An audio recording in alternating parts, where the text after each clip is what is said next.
साथीहरु आज हामी यस भिडियोमा तपाईहरुलाई सिस्को प्याकेट ट्रेसरमा डायनामिक नेट कन्फिगरेसन गरेर देखाउने छु। मैले यहाँ क्लास C को प्राइभेट नेटवर्क 192.168.1.0/24 लोकल राउटरको इन्टरफेस गिगाबिट 0/0 मा असाइन गरेको छु, जसबाट 254 वटा होस्टलाई आईपी असाइन गर्न सक्छौं। तर मैले यस उदाहरणमा चाहिँ 4 वटा होस्ट मात्र लिएको छु। लोकल राउटरको अर्को इन्टरफेस गिगाबिट 0/1 आईएसपी को राउटरसँग पब्लिक नेटवर्क 202.79.2.0/29 प्रयोग गरेर कनेक्ट गरेको छु। 202.79.2.0/29 बाट हामी 6 वटा युजेबल आईपी पाउँछौं। दुईटा आईपी लाई राउटर बीच कनेक्ट गर्न प्रयोग गरेको छु भने यस उदाहरणका लागि चाहिँ डायनामिक पुलमा 3 वटा मात्र पब्लिक आईपी सेट गरेको छु।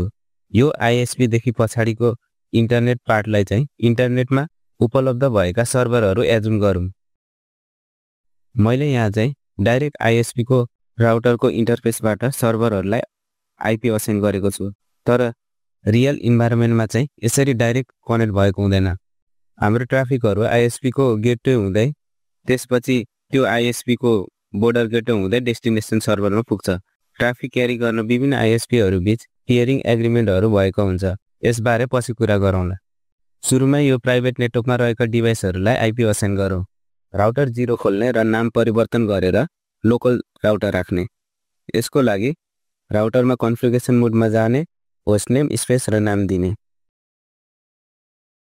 त्यसपछि इन्टरफेस गिगाबिट 0/0 मा आईपी असाइन गर्ने। आईपी एड्रेस 192.168.1.1 र सबनेट मास्क 255.255.255.0 असाइन गर्ने र नो सर्ट गरेर त्यो इन्टरफेसलाई अन गर्ने। अब त्यो नेटवर्कलाई डीएचसीपी पुल यानी कि डीएचसीपी सर्भर क्रिएट गर्ने। त्यसको लागि आईपी डीएचसीपी पुल र पुललाई नाम दिने। अहिले चाहिँ मैले पुलको नाम ल्यान पुल दिए। पुल नेटवर्कको लागि पुल बनाउन लागेको हो त्यो डिफाइन गर्ने। हामी अहिले नेटवर्क 192.168.1.0 को लागि बनाउन लागेका छौं र त्यसको सबनेट मास्क लेख्ने। त्यसपछि त्यो नेटवर्कको लागि गेटवे डिफाइन गर्ने। त्यसको लागि डिफल्ट राउटर अहिले हामी यही गिगाबिट 0/01 मा असाइन गरेको आईपी लाई गेटवे बनाउने छौं। डिफल्ट राउटर 192.168.1.1 हानेर एक्जिट गर्ने र अहिलेसम्म हामीले यो राउटरमा गरेको चेन्जेसहरु सेटिङहरु सेभ गर्नको लागि हामी अहिले कन्फिगरेसन मोडमा भएकोले गर्दाखेरि डु राइट गरेर सेभ गर्ने। अब पीसीहरु खोलेर डीएचसीपी अन गरौँ। यहाँ देख्न सक्नुहुन्छ पीसी 0 ले डीएचसीपी पुलबाट 192.168.1.2 आईपी पाएको छ। त्यस्तै पीसी 1 ले 1.3, पीसी 3 ले 1.4 र पीसी 3 ले 1.5 पाएको छ।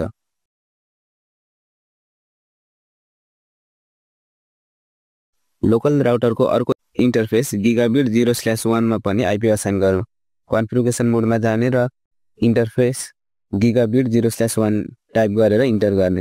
त्यसपछि आईपी 202.79.2.2 र सबनेट मास्क 255.255.255.248 हालेर त्यो इन्टरफेस अन गर्ने।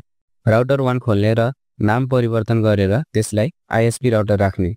इन्टरफेस गिगाबिट 0/1 मा मैले पहिले नै नेटवर्क डिफाइन गरेर सर्भरहरुलाई आईपी असाइन गरेको छु। तर रियल इन्भाइरोमेन्टमा चाहिँ यसरी कन्फिगर गरेको हुँदैन। र अब इन्टरफेस गिगाबिट 0/0 मा आईपी 202.79.2.1 र सबनेट मास्क 255.255.255.248 असाइन गरेर त्यो पोर्टलाई अन गर्ने र डु राइट टाइप गरेर अहिलेसम्म यस राउटरमा गरेको सेटिङहरुलाई सेभ गर्ने। अब लोकल राउटरमा डायनामिक नेट कन्फिगरेसन गरौँ। कन्फिगरेसन मोडमा जाने र एसएस कन्ट्रोल लिस्ट क्रिएट गर्ने। एसीएल ले कुन इन्टरनल आईपी एड्रेसहरु ट्रान्सलेट गर्नुपर्छ भनेर निर्दिष्ट गर्दछ। एसीएल दुई प्रकारको छ, स्ट्यान्डर्ड र एक्सटेन्डेड। यदि सोर्स आईपी एड्रेसको आधारमा ट्राफिक फिल्टर यानी कि परमिट अथवा डिनाइ गर्दैछौं भने स्ट्यान्डर्ड एसीएल प्रयोग गर्ने, जसको रेन्ज 1 देखि 99 छ र source address, destination address, port, प्रोटोकलको आधारमा ट्राफिक फिल्टर गर्दैछौं भने चाहिँ एक्सटेन्डेड एसीएल प्रयोग गर्ने, जसको रेन्ज चाहिँ 100 देखि 199 सम्म छ। एसएस लिस्ट स्पेस परमिट अहिले हामीले परमिट गर्न लागेको नेटवर्क लेख्ने 192.168.1.0 र त्यो नेटवर्कको वाइल्डकार्ड मास्क यानी कि अहिलेको केसमा हाम्रो 0.0.0.255 हुन्छ। त्यसपछि नेट पुल डिफाइन गर्ने। त्यसको लागि कमान्ड आईपी स्पेस नेट पुल र पुलको नाम दिने। मैले अहिले चाहिँ डिनेट पुल नाम दिए स्पेस त्यसपछि पब्लिक आईपी को रेन्ज दिने। यो उदाहरणमा मैले चाहिँ तीनटा मात्र पब्लिक आईपी को रेन्ज दिने छु जुन चाहिँ 202.79.2.3 देखि 202.79.2.5 छ र त्यो पब्लिक आईपी को पुलको लागि सबनेट मास्क लेख्ने। /29 नेटवर्कको भएकोले यसको सबनेट मास्क 255.255.255.248 हुन्छ। अब हामीले अझै एउटा कमान्ड आईपीनेट इनसाइड सोर्स लिस्ट। अहिले हाम्रो सोर्स लिस्ट 1 छ स्पेस पुल अनि पुलको नाम हाम्रो पुलको नाम छ डिनेट पुल टाइप गर्नुपर्ने हुन्छ जसले राउटरलाई त्यो प्राइभेट नेटवर्क 192.168.1.0 बाट आएको प्राइभेट आईपी लाई डायनामिक पुलबाट उपलब्ध पब्लिक आईपी मा फर्स्ट कम फर्स्ट सर्भ बेसिसमा ट्रान्सलेट गर्न आदेश दिन्छ। अब इनसाइड र आउटसाइड इन्टरफेस डिफाइन गर्ने। त्यसको लागि कन्फिगरेसन मोडमा गएर इन्टरफेस गिगाबिट 0/0 मा आईपीनेट इनसाइड र इन्टरफेस गिगाबिट 0/1 मा आईपीनेट आउटसाइड कमान्ड हानेर एक्जिट गर्ने।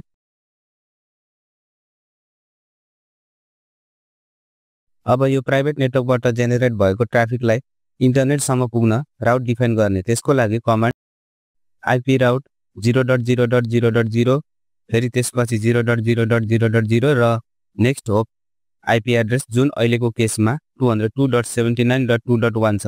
यसको मतलब डेस्टिनेसन नेटवर्क सबनेट मास्क जेसुकै होस् यो नेटवर्कबाट जेनेरेट भएको ट्राफिक जाने बाटो एउटै मात्र छ भन्ने बुझिन्छ।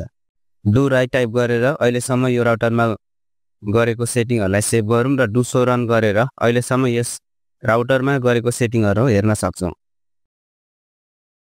अब प्राइभेट नेटवर्कमा रहेको पीसीहरुबाट इन्टरनेटमा रहेका सर्भरहरु पिङ गरेर हेरौं।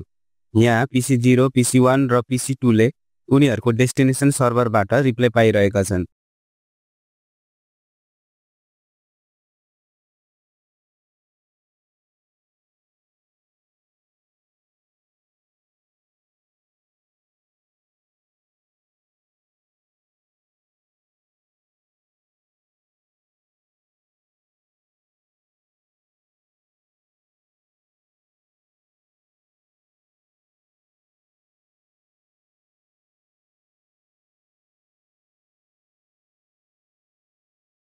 राउटरमा source space IP space NAT translation गरेर नेट टेबल हेरौं। यहाँ देख्न सक्नुहुन्छ PC0 को सोर्स आईपी एड्रेस 192.168.1.2 202.79.2.3 मा ट्रान्सलेट भएको छ। त्यस्तै PC1 को 1.3 202.79.2.4 PC2 को 1.4 202.79.2.5 मा ट्रान्सलेट भएको छ।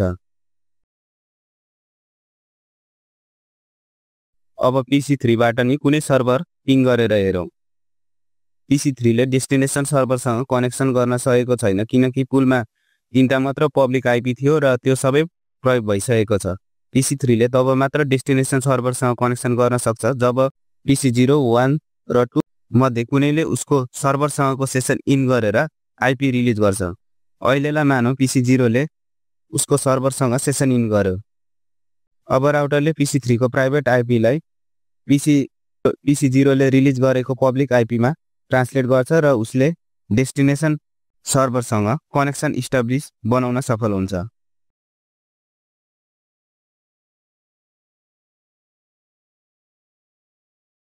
यसरी डायनामिक नेटमा प्राइभेट र पब्लिक आईपी एड्रेसहरु बीचको म्यापिङ फिक्स्ड हुँदैन र पुलमा पब्लिक आईपी एड्रेसको एभाबिलिटीको आधारमा डायनामिक रूपमा परिवर्तन हुन्छ र पब्लिक आईपी एड्रेसहरु इन्टरनल उपकरणहरुमा तोकिन्छ किनकि तिनीहरुले फर्स्ट कम फर्स्ट सर्भ बेसिसमा इन्टरनेटमा पहुँच अनुरोध गर्छ र यी एड्रेसहरु सेसन इन भएपछि पुलमा फिर्ता गरिन्छ।